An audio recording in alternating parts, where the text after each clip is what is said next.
Hari ini kita mau kemana? Kita mau ke sekolah observasi untuk untuk apa, Elna? Untuk observasi tentang pramuka. Jadi sekolah mana nih yang mau kita observasi? Sekolah Buddhis. Nah, ini kita mau tanya Friska. Oke, kita tanya Friska. Kita mau ke Sehat. sekolah mana, Friska? Sekolah mana ya? Tanya lagi. Di mana ya, Kak? Jadi kita mau ke sekolah yang sepertinya keren. Jadi Kalau kata Elna itu kayak sekolah elit. Iya, kayak sekolah elit gitu. Jadi pantengin terus videonya. Ya guys, ternyata kita harus ke kosnya Elna dulu karena suratnya tinggal. Aku minta maaf guys, jadi surat ketinggal karena aku lupa bawa. Jadi kami ini lagi mau jemput balik ke kosanku. Aduh, Jangan ditiru ya guys. guys. Kita maafin nggak guys? Kasih maaf lah sekali. Iya sekali. Yeay, akhirnya kita sampai juga. Sekolah yang akan kita observasi kali ini adalah perguruan Buddhis Bodhicitta. Di perguruan ini jenjang pendidikannya sangat lengkap loh, mulai dari TK, SD, SMP, hingga SMA semuanya ada di sini. Tetapi kali ini kita akan berfokus pada SD-nya saja ya. Yuk langsung saja kita masuk untuk memulai observasi. Halo guys, jadi sekarang kami mau menuju kantor kepala sekolahnya. Kantor kepala sekolahnya ada di lantai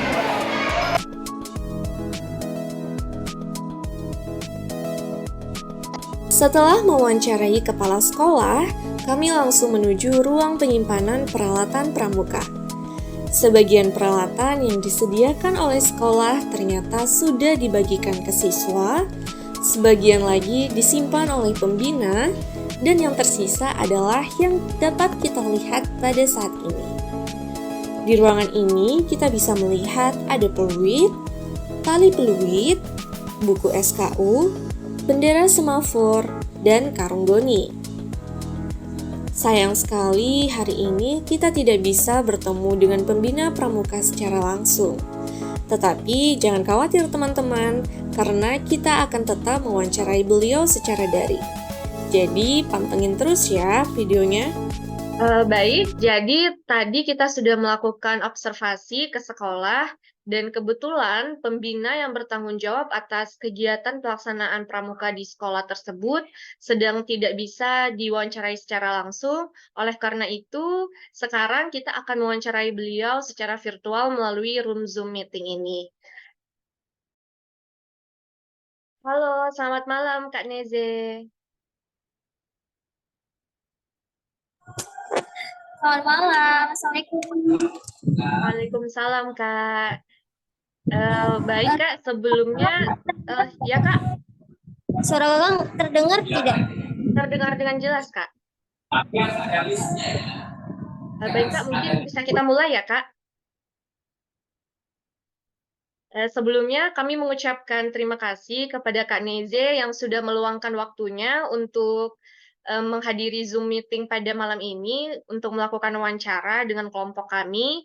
Nah, mungkin sebelumnya kami ingin memperkenalkan diri terlebih dahulu nih, Kak. Jadi kami mahasiswi jurusan PGSD yang kebetulan mendapatkan tugas untuk observasi kegiatan pramuka di sekolah dasar.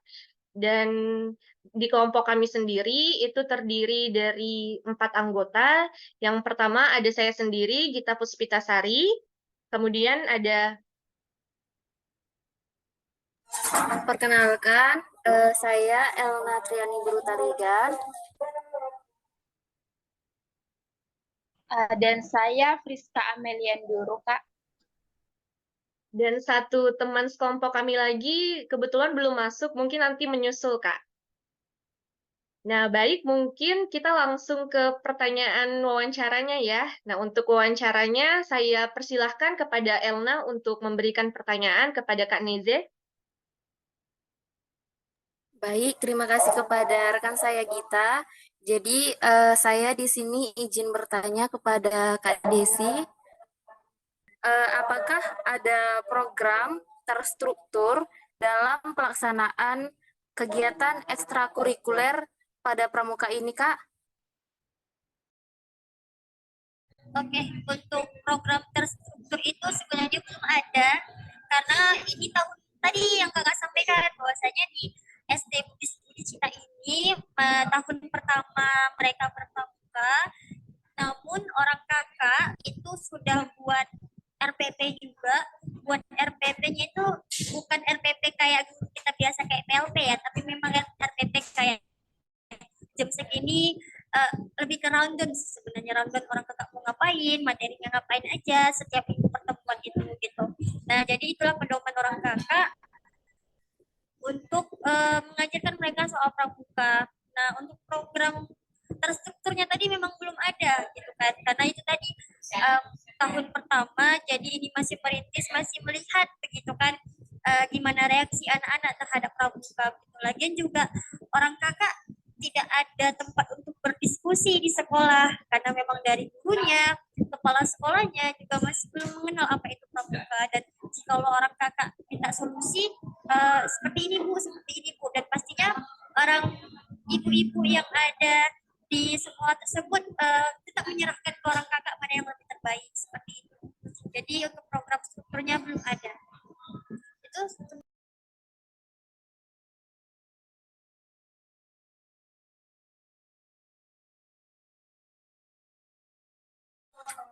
Kemudian Kak, apakah program ekstrakurikuler pramuka ini itu dijalankan sesuai dengan program sekolah itu? Oke, baik kakak jawab. Untuk pelaksanaan program pramuka orang kakak, untuk saat ini belum tidak sesuai dengan program dari sekolah gitu. Karena jika ada program sekolah ya ekstrakurikulernya diliburkan begitu, baik itu di sana kan banyak tuh, ada ekstrakurikuler bahasa, ada nari, terus juga menggambar, sastra Mandarin dan lain sebagainya. Nah itu setiap ada program sekolah ekstrakurikuler diliburkan, jadi tidak dilibatkan untuk ikut program sekolah seperti itu. Jika ada program sekolah ekstrakurikulernya diliburkan. Itu dikembalikan.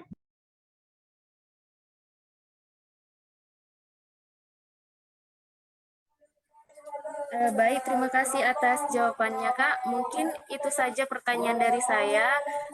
Untuk pertanyaan selanjutnya mungkin akan ditanyakan oleh rekan saya yang lain Kak. Mungkin kepada teman saya Friska. Apa sih nama gugus depan pramuka di sekolah itu, Kak? Nomornya ya? Lebih karena sih, Kak. Ada nggak itu, Kak, namanya? Biasanya memang pakai nomor. Oke. Kalau depan itu lebih ke nomor sebenarnya. Gugus depan itu sama dengan kayak nomor sekolah berapa. Ada kayak SMPN 1. Nah, 1 inilah gugus depannya atau nomor sekolahnya. Jadi gugus depan itu biasanya itu berbentuk nomor. Nah, kalau untuk namanya sendiri kakak juga masih belum mengetahui nama apa aja yang untuk apa ya, penyebutan dari pramuka putri di sekolah tersebut sama pramuka putra di sekolah tersebut begitu. Jadi nanti bisa deh jadi masukan juga, kakak juga nggak terpikirkan nih sebutan pramuka putri dan pramuka putra di sana. Jadi nanti boleh deh jadi PR kakak juga di sana untuk cari tahunya. Oke, kembalikan ke Friska. Oke, Kak. Nah, tadi mungkin nama dari gugus depan dari pramuka yang Kakak bina belum Kakak ketahui ya, Kak ya. Nah, dan pastinya gugus depan itu kan sudah ada, Kak. Nah, sejak kapan sih, Kak, gugus depan itu dibentuk? Jadi kalau untuk terbentuknya dari gugus depan itu juga kakak nggak tahu gitu kan, karena awal pertama kakak komunikasi dengan kepala sekolah apakah sudah ada gugus depannya atau tidak. Nah, kepala sekolahnya itu tidak tahu gugus depannya itu apa. Nah, mereka juga nanya apakah wajib di pramuka, padahal memang secara pramuka gugus depan itu wajib. seperti itu. Sebagai administrasi juga di dalam pramuka seperti itu kan. Nah, orang gugus depan itu orang kakak tahu karena ya ada inisiatif kayak ngelasak lah gitu kan ke sana kemari. Ternyata ketemu tuh papannya gitu kan. Oh ternyata mereka ini sudah ada gugus depan dan gugus depannya itu ini gitu. Terima kasih Kak. Nah, biasanya kegiatan pramuka di sekolah tersebut hari apa aja? Kan gitu, atau kegiatannya kapan aja dilaksanakan? Oke, jadi kalau untuk pramuka itu dilaksanakan setiap hari Sabtu dari dia ada 2 sesi. Sesi pertama itu di jam 8 sampai jam 10. Sesi kedua itu jam 10 sampai jam 12. Tapi orang kakak jam 7.50 anak-anak itu sudah masuk ke kelas. Nah, habis itu jam 9.50 anak-anak itu kan salam pramuka lalu berbaris. Setelah berbaris diantarkan ke lobi di paling bawah lebih ke tempat orang tua menjemput anaknya. Nah setelah itu orang kakak naik lagi ke atas belajar sistem belajar mengajar semuanya. Baru di jam 11.50 itu orang kakak ya seperti tadi baris ke lobi sampailah nunggu anak-anak tersebut dijemput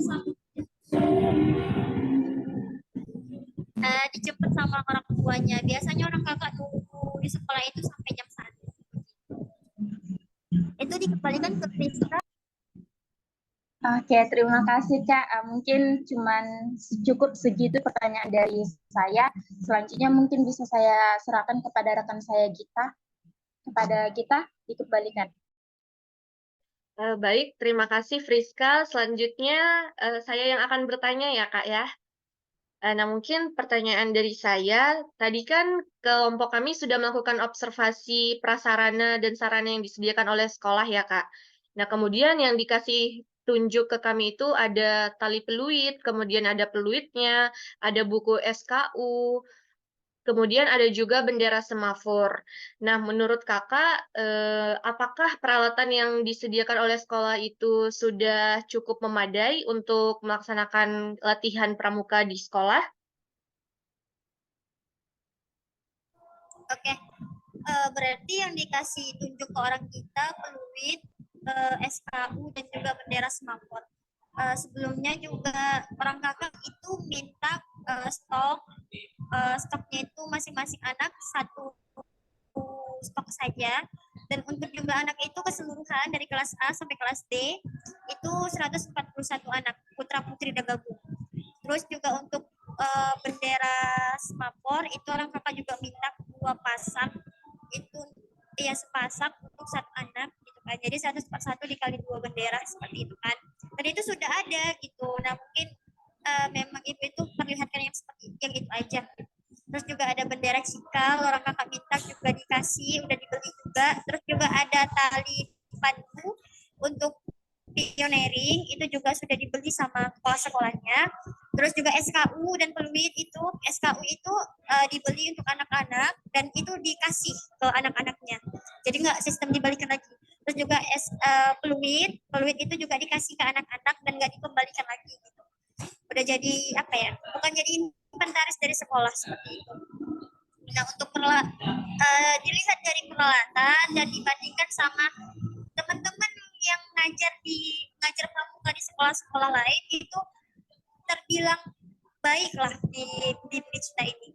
Karena juga orang kakak kan kalau di pramuka Unimed sharing-sharing gimana gitu. Dan ternyata teman-teman kakak itu kebanyakan kendala di dana seperti itu, dan bahkan bertahun-tahun mereka ajukan untuk perlengkapan pramuka masih belum dapat gitu. Jadi sedangkan orang kakak masih 10 bulan tuh kan di sana.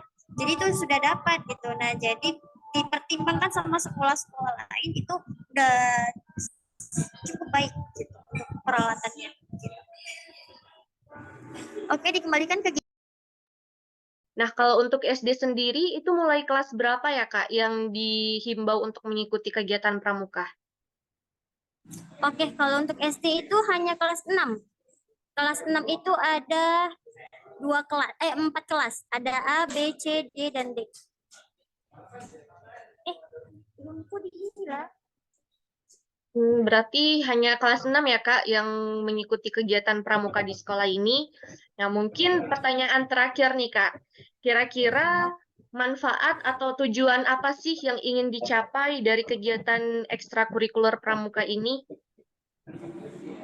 Kalau untuk tujuan, yang pertama orang kakak ingin mereka itu terbentuk kedisiplinan.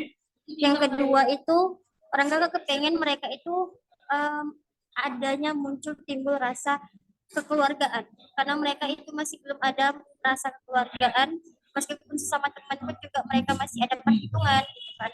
Jadi itulah yang ingin orang kakak munculkan rasa kekeluargaan begitu. Terus juga kebiasaan menggunakan tangan kanan karena mereka kakak juga masih dalam analisis gitu kan, masih lihat-lihat gitu. Kenapa sih mereka ini cepat banget menggunakan tangan kiri gitu kan. Nah, jadi itu angsur-angsur kakak ajak lah gitu kan anak-anak itu untuk menggunakan tangan kanan. Kalau dipanggil angkat tangan kanan, terus juga kalau ingin bertanya angkat tangan kanan. Meskipun sekali-sekali mereka ada angkat tangan kiri gitu kan, tapi alhamdulillahnya teman sebelahnya kayak angkat tangan kanan gitu. Jadi udah ada remembernya lah dari teman-temannya. Itu sih yang udah lebih baik. Tapi kalau untuk rasa kekeluargaan masih minim gitu kan. Karena kita lihat lagi pola asuh dari orang tuanya seperti apa, lingkungannya seperti apa. Tapi memang kalau dari tujuan dari pramuka itu seperti itu. Sama aja satu lagi nambah sih. Orang kakak pengen mereka ikut ini lomba pramuka sumut. Kembalikan ke gitu. Ya, baik Kak. Terima kasih ya Kak atas jawabannya. Sepertinya pertanyaannya sudah habis Kak. Jadi cukup di sini wawancara kita kali ini. Sekali lagi kami mengucapkan terima kasih ya Kak atas kesediaannya untuk melakukan wawancara bersama kami. Mungkin harapan kami pramuka yang dijalankan oleh Kakak dan Bang Daud bisa semakin sukses ke depannya dan bisa tercapai tujuan dan harapannya. Ya udah, makasih juga ya sudah wawancarain juga. Mohon maaf kalau misalkan ada pertanyaan-pertanyaan, jawaban-jawaban yang kurang menjawab pertanyaannya. Kalau misalkan ada yang kurang pertanyaannya boleh dijawab aja, sebisanya kakak jawab gitu kan. Ini kakak juga nggak bisa terlalu lama stay untuk kita bercanda gurau gitu kan, karena orang kakak juga ini teman-teman juga udah nungguin kakak gitu kan mau pulang, karena orang kakak juga dari takziah gitu kan. Nah next deh kalau misalkan kita ketemu lagi ada waktu kita cerita-cerita lagi, cerita pengalaman dan lain sebagainya. Oke kakak pamit undur diri ya. Ya Kak, sampai ketemu di lain kesempatan Kak. Oke. Dari hasil observasi peralatan pramuka dan wawancara dengan kepala sekolah serta pembina pramuka, dapat disimpulkan bahwa kegiatan pramuka di SD swasta Buddhis Bodhicitta tergolong aktif, di mana kegiatan pramuka diadakan secara rutin setiap hari Sabtu. Selain itu, sekolah juga memfasilitasi penuh peralatan pramuka yang dibutuhkan sehingga kegiatan pramuka dapat terlaksana dengan baik.